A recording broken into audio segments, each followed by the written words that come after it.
اللہ تعالیٰ نے یہ تبلیغ کی محنت ایک بہت بڑی نعمت دی ہے ہمیں، یہ بہت بڑا انعام ہے، اور اللہ کے یہاں دستور یہ ہے جو نعمت کی قدر کرتا ہے اللہ تعالیٰ نعمت میں اضافہ فرماتے ہیں۔ خدا نہ خواستہ نعمت کی ناقدری ہوتی ہے تو نعمت واپس بھی چلی جاتی ہے،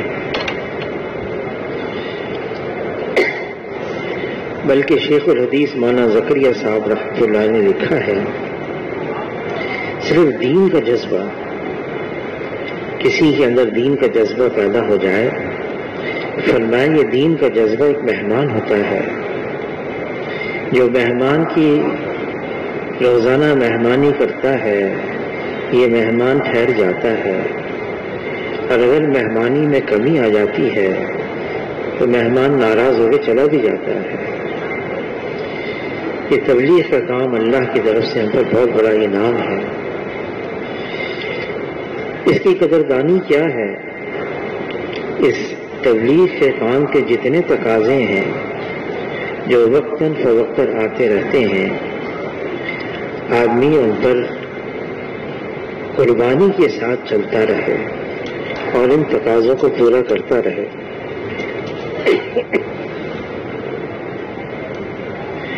حاجی صاحب حاجی عبدالوہاب صاحب نے رحمۃ اللہ علیہ نے مولانا یوسف صاحب رحمۃ اللہ علیہ سے پوچھا، اس کام سے آپ کیا چاہتے ہیں، کیا مقصود ہے؟ تو مولانا یوسف صاحب رحمۃ اللہ علیہ نے جواب دیا، ہم اس کام سے یہ چاہتے ہیں کہ آدمی قربانی کرتے کرتے اس سطح پر پہنچ جائے کہ اللہ پر جان دینا آ جائے۔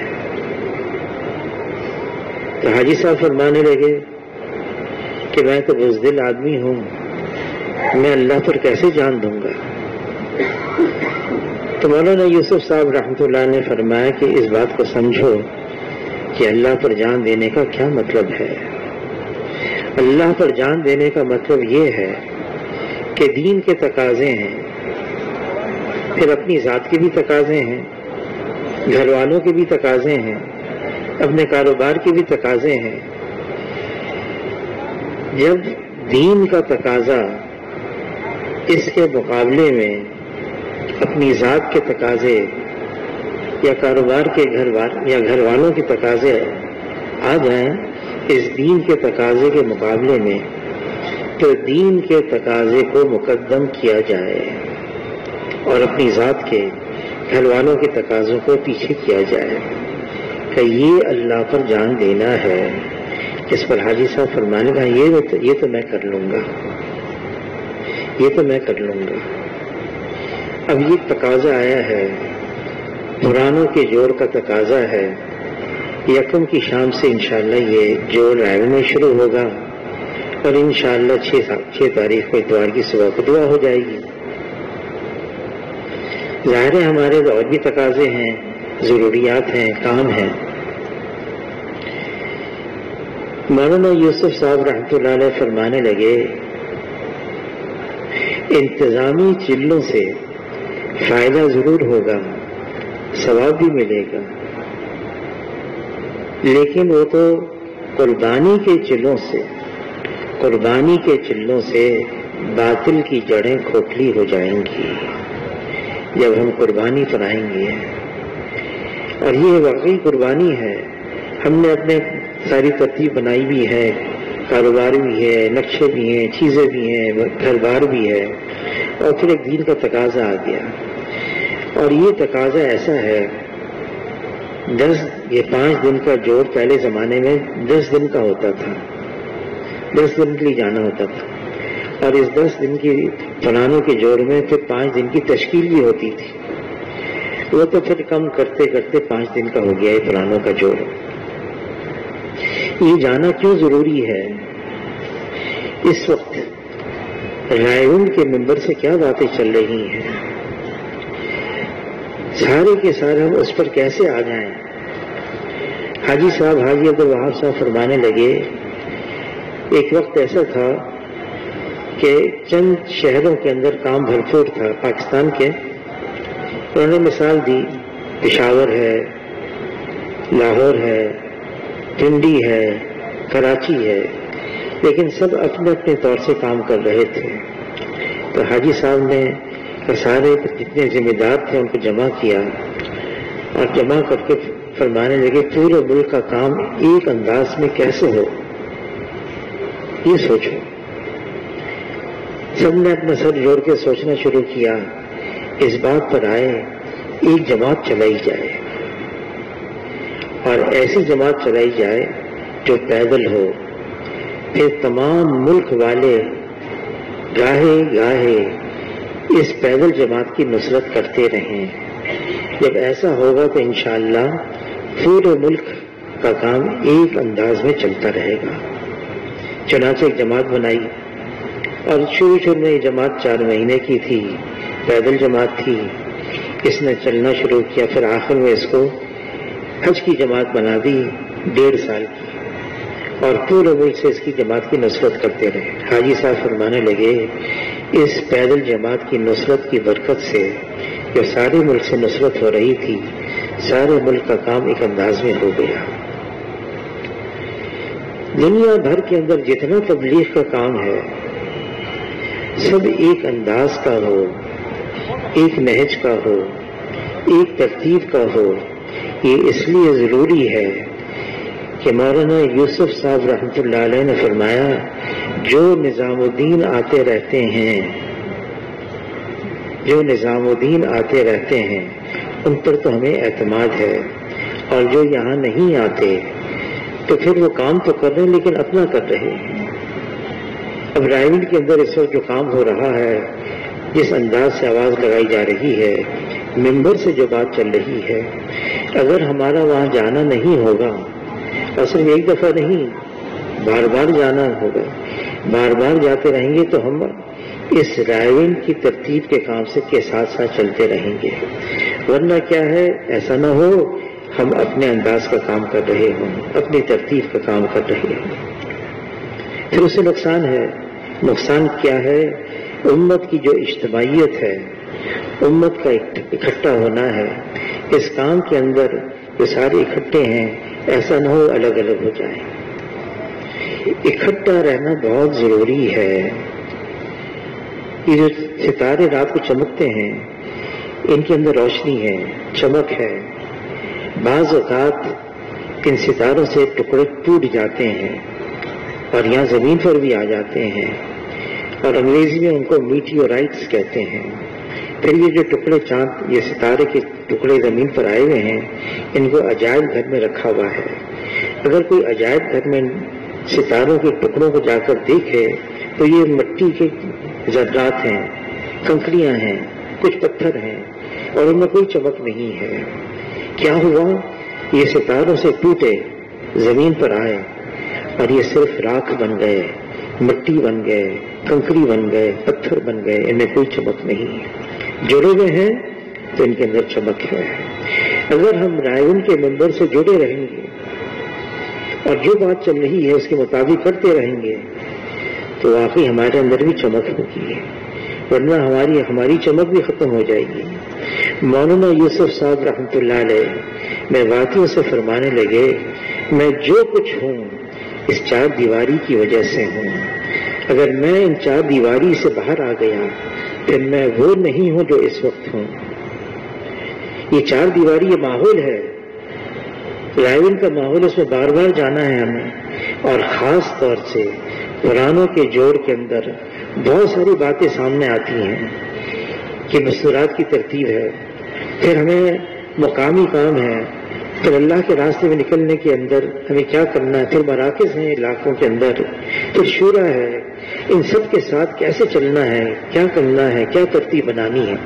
اور اس کے علاوہ جو اس راستے میں چل رہا ہے ان کو کن صفات سے آراستہ ہونا چاہیے، کیا ہونا چاہیے ان کے اندر، یہ بہت ضروری باتیں ہیں. اس کے لیے یہ ہمارے 5 دن کا جوڑ رکھا ہوا ہے قرآنوں کا.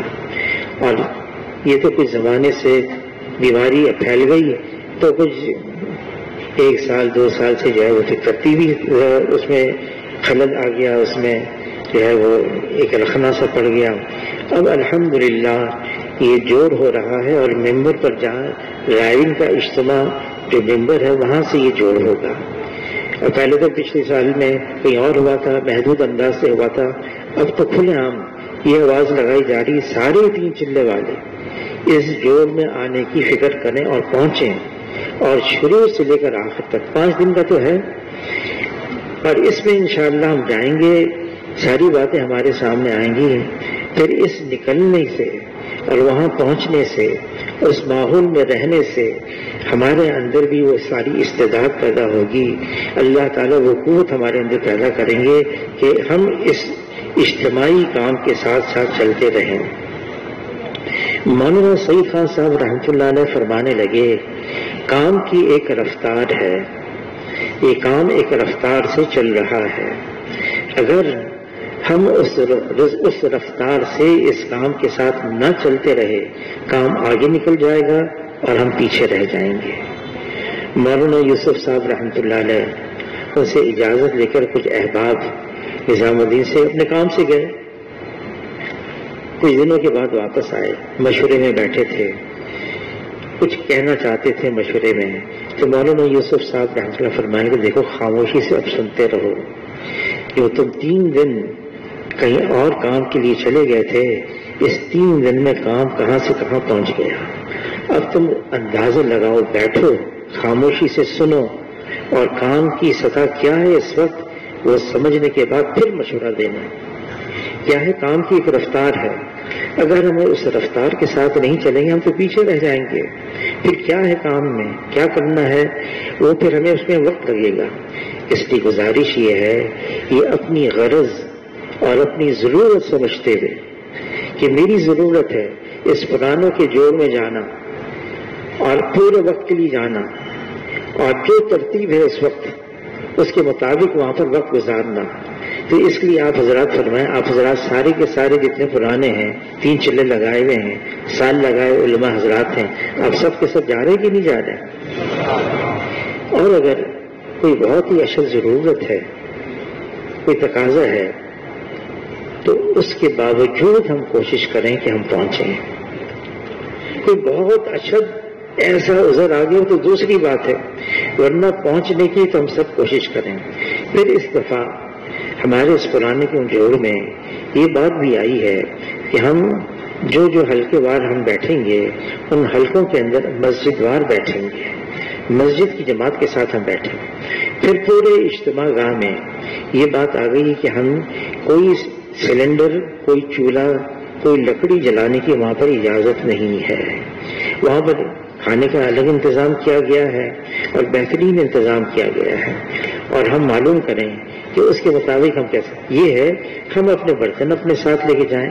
وہ تو حاجی بشیر صاحب جب رحمۃ اللہ علیہ وہ فرماتے تھے شروع میں کہ بھائی جو تبلیغ میں جائے وہ اپنے ساتھ ایک پلیٹ، ایک چمچہ، ایک مگا ضرور ساتھ لے کر جائے، اپنے ساتھ. تو یہ سارا کام آسان ہو جائے گا.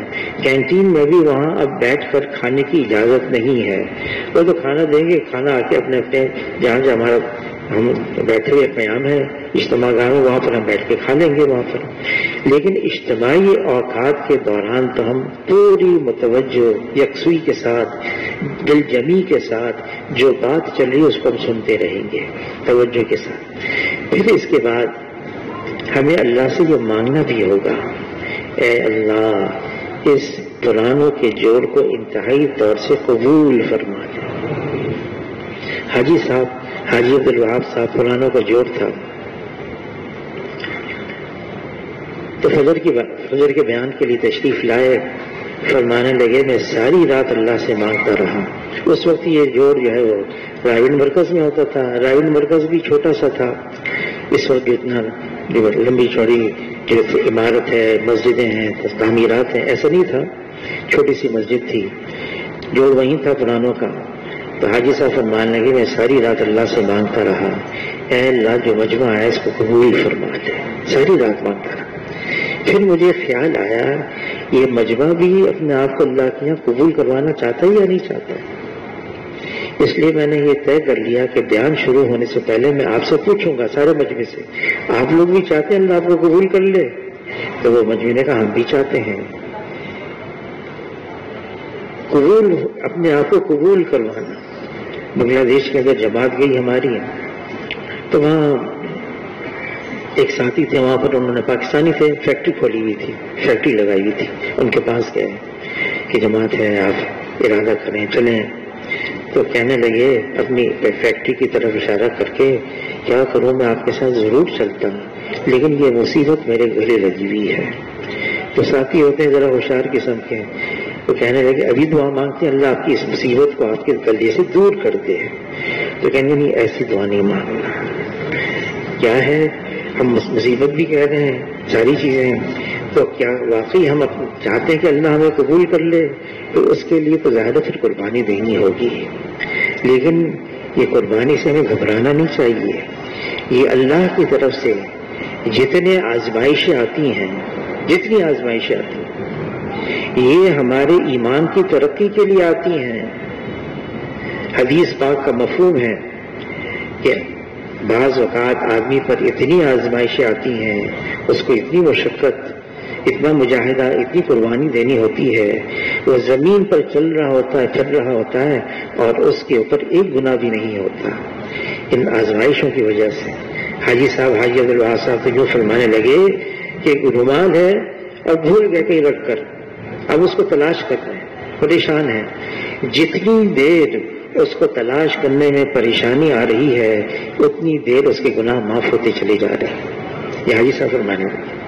تو یہ مشقت جو آ رہی ہے، قربانی آ رہی ہے، آزمائشیں آ رہی ہیں، یہ اللہ کی طرف سے آ رہی ہیں ہمارے ایمان کی ترقی کے لیے، ہمیں آگے بڑھانے کے لیے۔ حشر کے میدان میں ایسے بھی لوگ ہوں گے کہ ان سے کہا جائے گا کہ حساب کتاب دو، اور انہوں نے دنیا میں بڑی مشقتیں، قربانیاں اور بڑی تکلیفیں اٹھائیں اس دین کی خاطر، اور پھر جب وہ یوں کہیں گے فرشتوں سے اللہ نے ہمیں دیا کیا تھا جو تم ہمارا امتحان لیا، ہم سے حساب لے رہے ہو، تو وہ اللہ کے سامنے رکھیں گے یہ بات فرشتے۔ تو حاجی صاحب، حاجی عبدالوہاب صاحب فرمانے لگے اللہ تعالیٰ ان سے معذرت کریں گے ایسے جیسے ہم ایک دوسرے سے معذرت، پھر اللہ فرمائیں گے آج کے دن دینا تھا اس لیے نہیں دیا تھا، جتنی تم نے مشقتیں اٹھائیں اس کا آج بدلہ لے لو، اور پھر اس کو ایک ایک تکلیف یاد دلائی جائے گی اور حشر کے میدان میں اس کا بدلہ دیا جائے گا۔ تمنا کرے گا کاش دنیا میں میری کوئی خواہش پوری نہ ہوئی ہوتی، یہ تمنا کرے گا۔ انبیاء علیہ الصلوۃ والسلام انہوں نے دنیا میں مشقتیں اٹھائیں اور راحت کو چھوڑ دیا، راحت کی ساری چیزیں چھوڑ دی انہوں نے کہ ان کے سامنے آخرت تھی۔ ہمارے لیے بھی یہی ہے، اب یہ جوڑ میں جانا ہے، تھوڑے وقت کے لیے جانا ہے، ایک تو میں چلا جاؤں، اور ایک یہ ہے کہ ہماری مسجد میں، ہمارے اطراف میں جتنے 3 چلے لگائے ہوئے ساتھی ہیں، جتنے سال لگائے ہوئے علماء حضرات ہیں، یہ سارے کے سارے پہنچیں۔ اس کے لیے ہمیں ترتیب بنانی ہوگی، آج ان کے پاس جانا ہوگا، اور اگر کسی کو کوئی عذر ہے تو ہمیں اس عذر کا حل تلاش کر کے ان کو تیار کرنا ہوگا، آمادہ کرنا ہوگا۔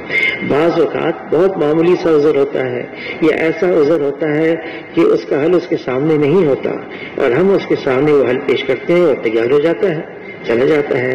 تو اس کے لیے تو انشاءاللہ آپ کوشش کریں گے نا آپ سب حضرات، اللہ سے دعا بھی مانگنی ہے، اے اللہ اس کام کی بھی حفاظت فرما اور کام کرنے والوں کی بھی حفاظت فرما۔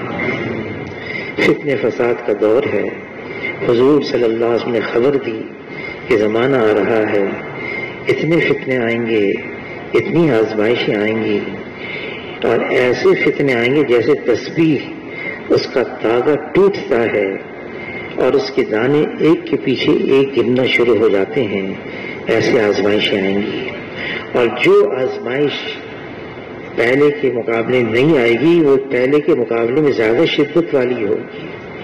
اس لیے اللہ سے دعا بھی مانگنی ہے۔ ایمان کے بعد جو سب سے بڑی دولت ہے وہ عافیت کی ہے، وہ سلامتی کی ہے، وہ خیریت کی ہے۔ حضور صلی اللہ علیہ وسلم نے ترغیب دی، فرمایا کہ جو قبولیت کے اوقات ہیں. مثال دی جیسے اذان اور اقامت کے درمیان دعا قبول ہوتی ہے. صحابہ نے عرض کیا کیا مانگے؟ فرمایا اللہ سے عافیت مانگو، آسانی مانگو، سہولت مانگو، سلامتی مانگو. ظاہر ہے ہمارا ایمان بھی ایسا نہیں ہے جیسے صحابہ کرام کا. کسی نے مولانا یوسف صاحب رحمۃ اللہ علیہ سے فرمایا صحابہ کرام تو ایسے تھے. فرمایا وہ تو شیر تھے، ہم تو دھیمک ہیں. کیا فرمایا؟ اپنے آپ کی مثال کیا دی؟ ہم تو دھیمک ہیں. دھیمک ہوتی ہے نا وہ سفید جو ہے نا وہ چونٹی کی طرح ہوتی ہے، لکڑی کھاتی رہتی ہے اور اوپر تو صحیح سالم میز ہوتی ہے لیکن اندر سے کھا کھا کے اس کو بالکل کھوکھلا کر دیا ہوتا ہے. فرمایا ہم تو دھیمک ہیں، ہم تو اس طرح سے کام کرتے ہیں، خاموشی سے، بغیر کسی تشہیر کے، بغیر کسی اعلان کے اور بغیر کسی شور شرابے کے. بس یہ ہے کہ اللہ سے دعا مانگنی ہے، اے اللہ اس کام کو بھی قبول فرما لے، ہمیں بھی قبول فرما لے. یہ راستہ قابلیت کا نہیں ہے، یہ راستہ قبولیت کا ہے. اس میں ہوشیاری نہیں چلتی اس راستے میں کہ آدمی بہت ہوشیار ہو گیا ہے، بہت زیادہ بولنے والا ہو گیا ہے، بہت لمبی چوڑی تقریر کرنے والا ہو گیا ہے. یہ اس کام کا مزاج نہیں ہے. اس کام کا مزاج کیا ہے؟ سادگی ہے، گمنامی ہے، خاموشی سارا کام کرنا ہے، اپنی حیثیت کو مٹانا ہے. یہ راستہ ترقی کا اس کے لیے ہے جو اپنی حیثیت کو مٹاتا چلا جائے. میں کچھ بھی نہیں، میری کوئی حیثیت نہیں. سیدھے سادے لوگ بن کر چلے ہم. اس میں ہوشیاری نہ دکھائیں زیادہ. ہوشیاری کیا دکھائیں گے ہم؟ ہماری کیا حیثیت ہے وہ کیا ہے؟ ایک موقع پر کسی ملک سے واپس آنا ہوا، سیدھے حاجی صاحب کے کمرے میں چلے گئے. مجمع آیا ہوا تھا تو حاجی صاحب نے پوچھا یہ کون سا مجمع جمع کیا ہے؟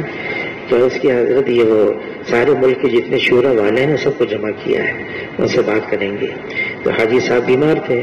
فرمایا میری طرف سے یہ پیغام ان کو دے دینا، اس راستے میں چھوٹے بن کر چلتے رہو، اس راستے میں چھوٹے بن کر چلتے رہو. اور زیادہ ہوشیاری بھی نہیں دکھانی ہے، میں تو بہت ہوشیار ہوں، پڑھا لکھا آدمی، ایسا نہیں. لیکن مولانا الیاس صاحب رحمۃ اللہ علیہ نے جانتے تھے یہ انبیاء علیہ الصلوۃ والسلام کا کام ہے، لیکن کہاں شروع کیا؟ میواتیوں سے شروع کیا. سیدھے سادے دیہاتی لوگ، ان پڑھ لوگ جن کے نام بھی ہندوؤں جیسے تھے، رسم و رواج بھی ہندوؤں جیسی تھی، لیکن اللہ نے ان کو قبول کر لیا اور ان کے ذریعے سے ساری دنیا میں کام کو پہنچا دیا. ایک دفعہ ملک میں جانا ہوا، ہمارے سارے حضرات تھے، سن 72 کی بات ہے. تو لبنان کے اندر ایک شہر طرابلس، مسلمانوں کی اکثریت ہے اس شہر کے اندر. تو بہت بڑی مسجد تھی. مولانا عمر پالپوری رحمۃ اللہ علیہ ان کا عربی میں بیان چل رہا تھا مسجد میں. پھر راہداری تھی اور پھر وضو خانہ ضروریات کی جگہ تھی. تو اس راہداری میں مولانا سعید خان صاحب رحمۃ اللہ علیہ اکیلے بیٹھے ہوئے تھے. تو میں نے موقع دیکھا کہ اکیلے بیٹھے ہوئے ہیں. میں قلم اور کاغذ لے کر ان کے پاس پہنچ گیا. میں نے کہا حضرت آج کل آپ ایک بہت حدیث سنا رہے ہیں، احفظ اللہ یحفظک، آپ مجھے یہ لکھ کے دے دیں. ہاں ضرور. مولانا سعید خان صاحب رحمۃ اللہ نے کاغذ لیا لکھنے. اتنے میں حاجی صاحب، حاجی عبدالوہاب صاحب بیان سن کر اپنی ضروریات کے لیے جانے لگے. راستے میں راہداری تھی، ہم تھے، میں اور مولانا سعید خان صاحب.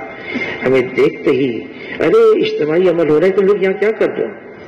اجتماعی عمل میں شریک ہونا چاہیے. مولانا سعید خان صاحب رحمۃ اللہ نے فرمایا بھائی یہاں پڑھے لکھوں کا کام ہو رہا ہے، تم جیسے سیدھے سادوں کا یہاں کوئی کام نہیں.